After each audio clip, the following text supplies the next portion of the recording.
Hola Juner, bienvenido a tu podcast.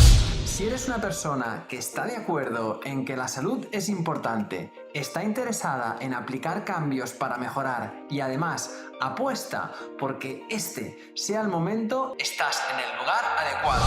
Soy Edgar Barrionuevo, ahora mismo doctorando en nutrición. Fundé mi primer centro de salud integrativa Pure Corpore hace ya más de 10 años y ahora también lidero Ayunízate, la primera academia de habla hispana en el mundo sobre el ayuno como herramienta para potenciar tu salud. Aquí vamos a descubrir la ciencia y las maravillas que hay detrás del ayuno y cómo este, en todas sus modalidades, tanto intermitente como prolongado, transforma y potencia nuestra salud. ¡Adelante!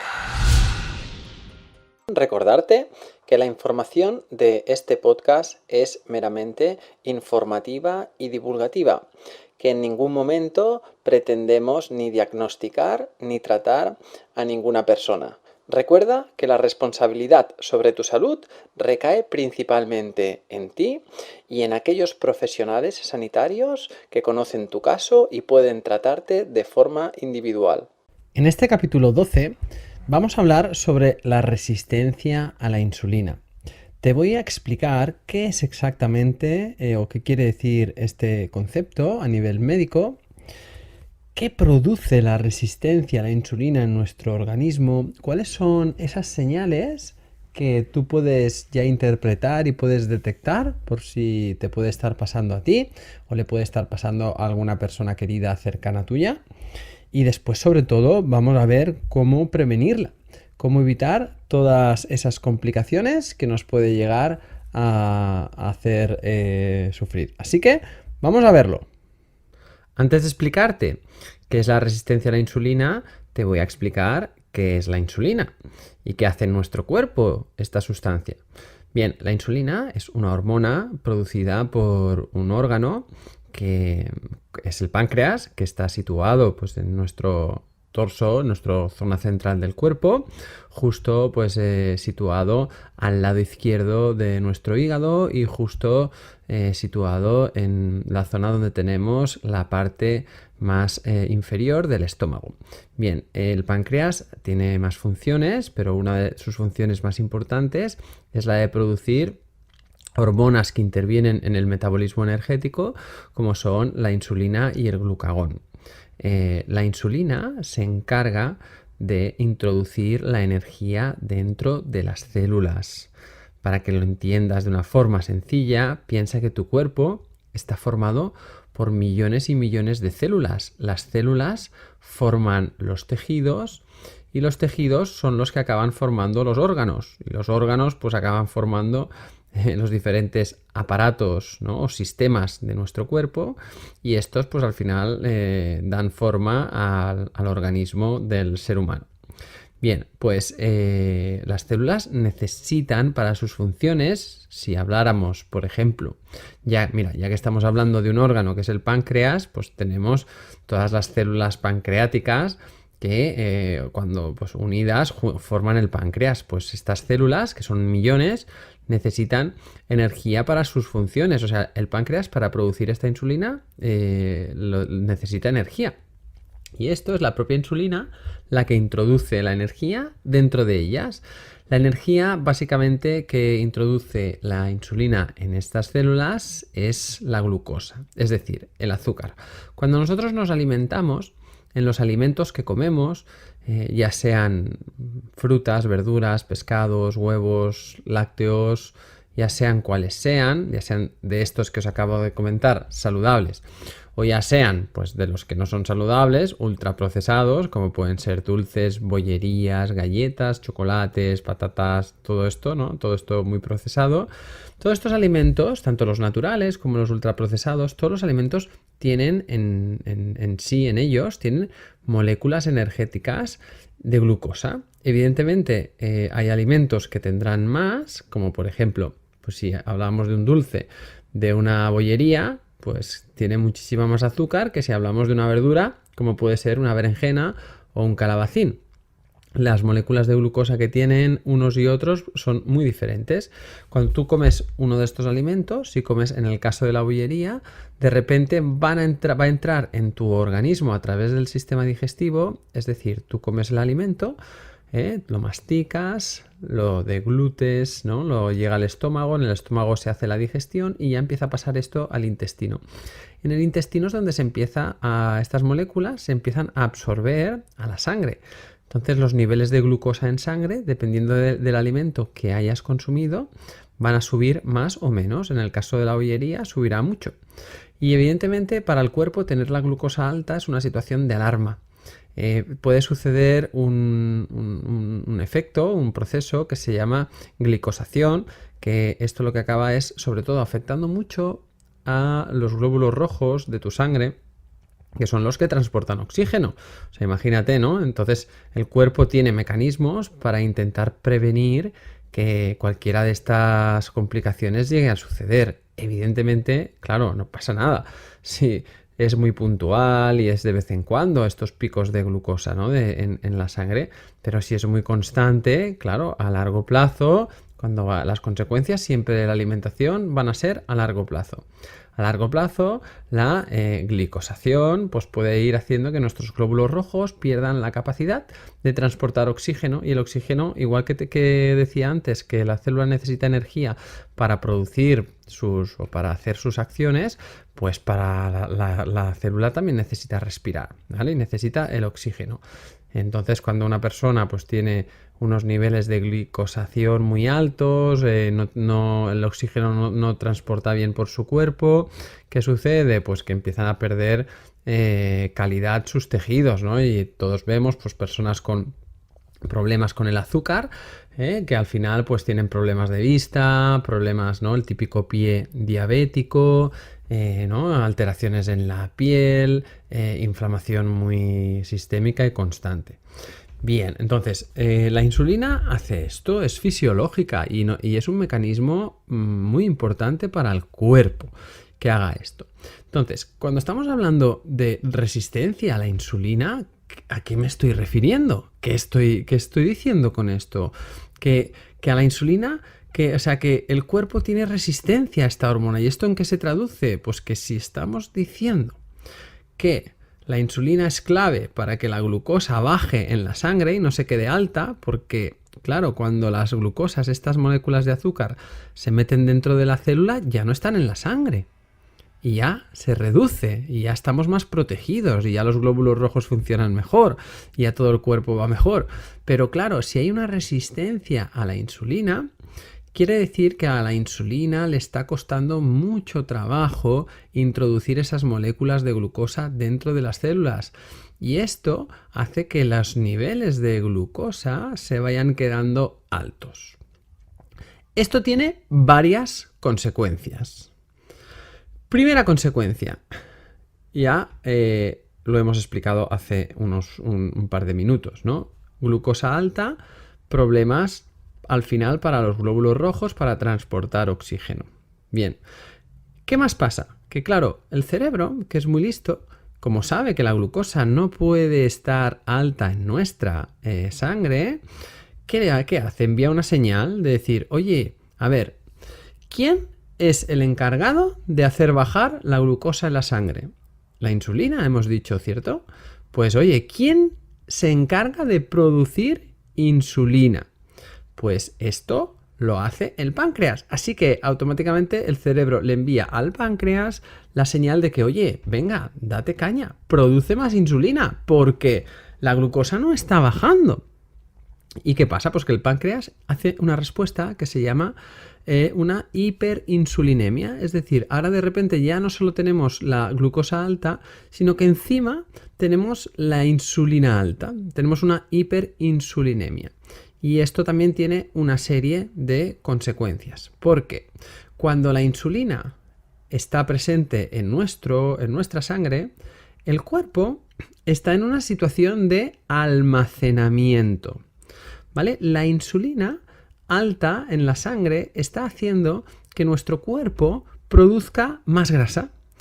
Bien sea porque como hay esta resistencia por las células no pueden utilizar la glucosa, Entonces, parte de esa glucosa se empieza a convertir en triglicéridos, en grasa, ¿vale? O bien sea porque la propia insulina es una hormona que envía la señal a nuestros tejidos adiposos, es decir, a nuestra grasa, de que generen más células, de que se hagan más grandes. Es decir, insulina alta, pensar siempre que vas a estar fabricando grasa, ¿vale? Siempre que hagas que en tu cuerpo que suba la insulina, vas a estar en una situación de fabricar grasa. Así que es muy importante que sepamos qué produce esta resistencia a la insulina, ¿vale? Porque claro, siempre que haya resistencia a la insulina vamos a tener esa situación de tener más cantidad de esta hormona, de esta insulina en la sangre, y esto nos va a estar haciendo que estemos siempre en una situación de almacenamiento, ¿vale? De producción de grasa. Bien, ¿qué produce resistencia a la insulina? Vamos a ver varios factores que pueden incentivar o pueden acrecentar esta situación. Primero, la inflamación. La inflamación no me refiero a que te sientes, ay, es que me siento hinchado, retengo líquidos, noto más volumen, no. Cuando hablo de inflamación, hablo sobre todo de la inflamación de bajo grado, conocida como low grade inflammation, que lo que hace es bloquear la membrana, es decir, las células. Sabéis que si nos ponemos ahora así, si nos imaginamos una célula, si veíamos aquellos dibujitos de Érase una vez la vida, no sé si vosotros estuvisteis por ahí hace ya muchos años, en Érase una vez la vida se veían, ¿no?, las células ahí como unas casitas y tal, ¿no? Entonces, al final, la célula es como una redonda, ¿no?, que tiene una capa que la envuelve. Esa capa se llama membrana. Y la membrana es la que separa el exterior de la célula del interior de la célula. Entonces, ¿qué es el exterior de la célula? En el exterior de la célula está la sangre. Entonces, la sangre baña a todo el tejido celular de los órganos.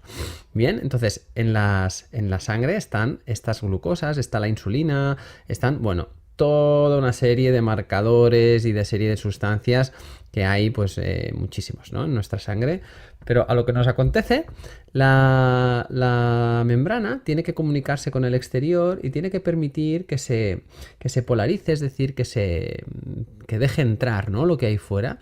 Y esto lo hace a través de las membranas. La membrana es muy inteligente, se comunica con el núcleo, con el centro de la célula, y estos van diciendo, venga, abre para que entre, ¿no? Si llega la insulina y la insulina le hace una señal a la membrana, la membrana le dice al núcleo que hay insulina ahí fuera, entonces el núcleo le vuelve a decir a la membrana, vale, abre la puerta. Es como si estuvieras en casa, ¿no?, y te picaran a la puerta, que viene glucosa a entrar, ¿no? Y miras a ver quién es, ¿no? Estás tú dentro de casa, tú eres el núcleo, miras, mira, es glucosa, venga, le abro la puerta, ¿no?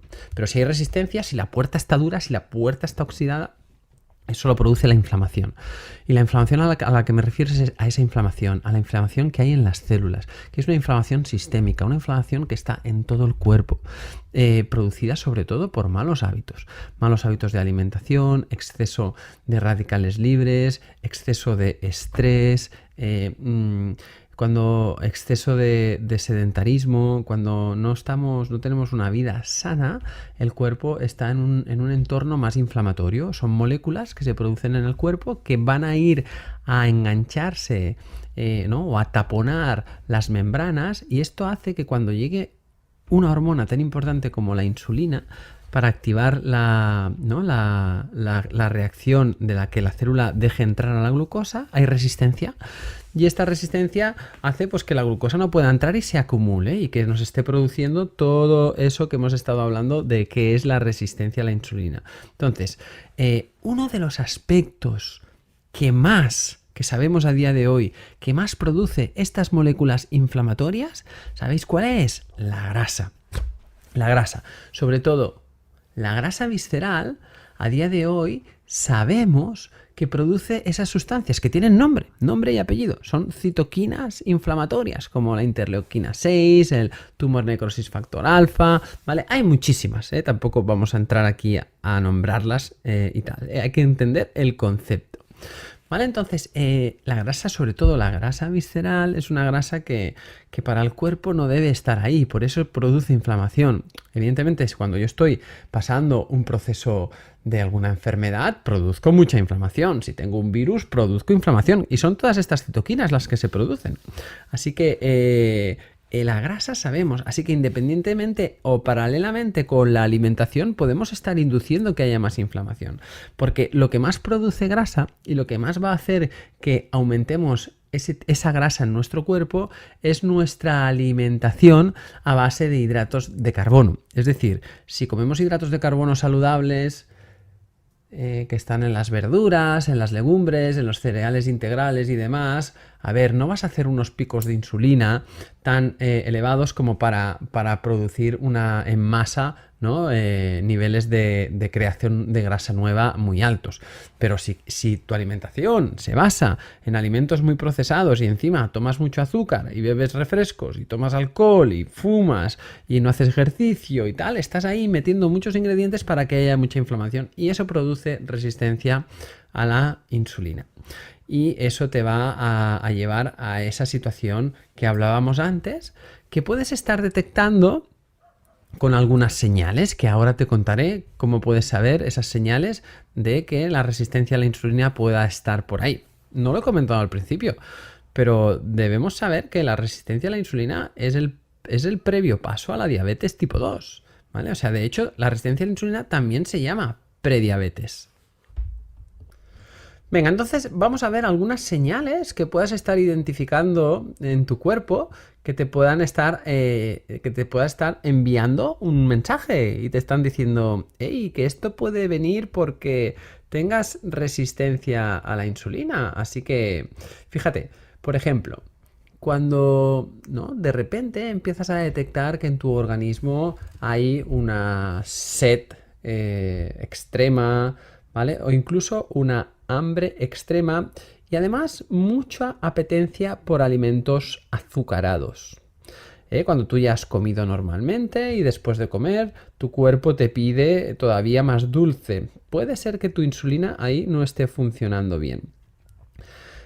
También puede ser que tengas de repente mayor micción o con más frecuencia.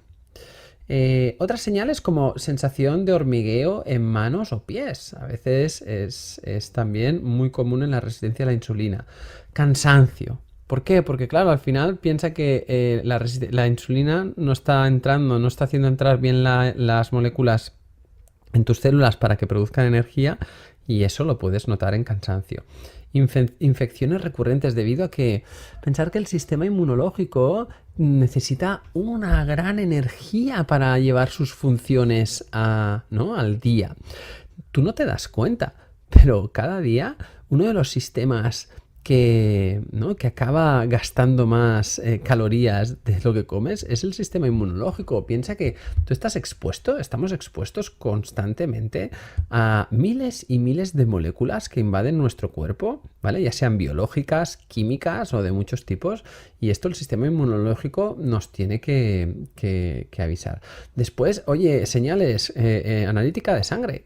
¿Y cómo es una buena analítica? Y esto es importante porque yo me lo he encontrado con un montón de personas de nuestras consultas y de nuestros programas que se hacen analíticas y como los márgenes de glucosa son muy amplios, demasiado, para mi opinión, en los laboratorios. Aunque imagínate, ¿no?, que te dicen, no, mira, entre 80 y 100, ¿no?, la glucosa tienes que tenerla y estás ahí a 99, 100, 102 y te van diciendo, bueno, estás ahí más o menos, pero tienes otros de las señales que te he dicho, ¿no? ¿No?, ese cansancio, tienes además algunas señales que puedes ver en tu cuerpo, la piel nos refleja mucho esa resistencia a la insulina, como por ejemplo señales de tener manifestaciones cutáneas en la zona del cuello, ¿vale? Como más ennegrecido, incluso debajo de la axila, debajo de las ingles, toda esa zona con un color de la piel mucho más oscurecida, incluso los típicos puntos rojitos tipo rubíes en la zona del cuello, verruguitas, todo eso, la piel de los talones muy, muy, muy seca.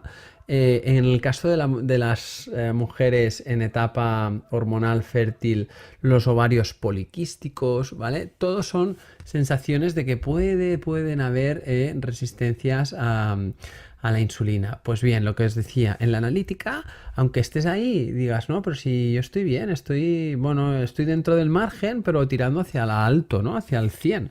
Oye, mírate la insulina, porque yo he visto a un montón de personas que hemos hecho esto y después, al verla, cuando en el contraanálisis hemos pedido la insulina estaba 5 veces por encima de lo que debería. ¿Qué quiere decir esto? Quiere decir que, claro, que tu cuerpo te está protegiendo, porque la glucosa alta hemos dicho que glicosida, ¿no? Eso es una caramelización de tu sangre. ¿Y qué pasa? Que si el cuerpo, a través de más producción de insulina, en este caso, como un caso muy reciente que hemos visto ahora estos días, tenía 5 veces más, es decir, tenía una hiperinsulinemia altísima, o sea, estaba a punto ya de ser diagnosticado de diabetes y pese a eso estaba controlando el azúcar. O sea, su cuerpo lo estaba controlando, pero claro, forzando al páncreas de una manera pues muy, muy agresiva. Entonces, eso lo podéis ver, podéis ver en la analítica la hemoglobina glicosilada, que es la A1C, porque es un marcador también para ver cómo ha ido la glucosa, la evolución de la glucosa en los últimos 3 meses. Esto se utiliza mucho en diabetes y eso ya son señales muy evidentes. Y las físicas que os decía, ¿no? De la piel, los talones, la parte de los talones muy seca, ¿no? Piel muy seca, poco hidratada, puede también estar reflejando que exista esa resistencia a la insulina. Bien, una vez sabemos ya qué es la insulina, qué es la resistencia a la insulina, cómo se produce, las señales que nos puede estar dando, vamos a ver cómo evitarla. O sea, aquí al final es evitar dijéramos revertirla. Es muy posible cambiando nuestros hábitos. Y los hábitos van a tener una directriz muy clara, tremendamente clara. Simplemente lo que tenemos que hacer es evitar esas olas de insulina en nuestro cuerpo.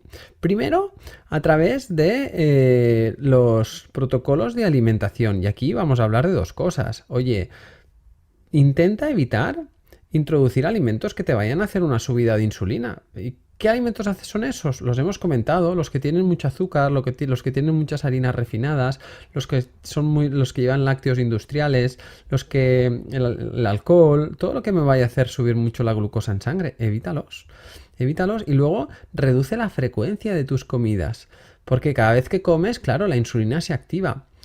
Por ejemplo, los protocolos de ayuno intermitente son súper buenos para estos procesos, porque lo que nos interesa para que el cuerpo vaya desinflamándose es bajar las olas de insulina. Entonces, si no comes, si estás haciendo periodos largos de ayuno intermitente, estás dándole al cuerpo muchas horas donde la insulina no se activa y esto le estás dejando al cuerpo una tranquilidad y un momento, un equilibrio metabólico para reconducir esa situación. Y esto, pues cuando lo empiezas a trabajar, en pocas semanas puedes ver mejoras muy interesantes.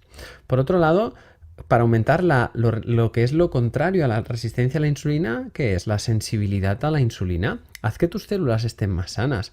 Y una de las células que puedes aprovechar a empezar a trabajar para que estén muy sanas son las células musculares. Piensa que tienes músculo por todas las partes y todos los rincones de tu cuerpo, y eso son células. Si esas células están sanas, jóvenes, fuertes, flexibles, eso va a hacer que tengan un muy buen metabolismo y que tengan una muy buena sensibilidad. O sea que el ejercicio físico va a ser un gran aliado. Así que estas pautas los protocolos de alimentación, del ejercicio y tal, te van a ayudar muchísimo. Y otro elemento muy importante que genera muchísima inflamación es el estrés. El estrés de todos tipos, el estrés personal, laboral, familiar, el que quieras elegir. Y aquí es un gran reto, pero hay que ser conscientes, ¿vale? Yo no digo que sea fácil y decirte ahora, vale, deja de estresarte, que te va mal para la resistencia a la insulina. No puedes ser tan hipócrita, porque sé lo que es. Y sé que además la alimentación emocional está muy vinculada con esto. Ya os hablaré en algún podcast de alimentación emocional, que es un tema a tratar de una forma ya más específica. Pero hay que ser conscientes que el estrés produce inflamación, produce que se eleve la glucosa en sangre, porque produce gluconeogénesis, es decir, hace que tu cuerpo produzca azúcar, hace que tu hígado suelte el azúcar que tiene ahí almacenado y eso hace que la insulina se active.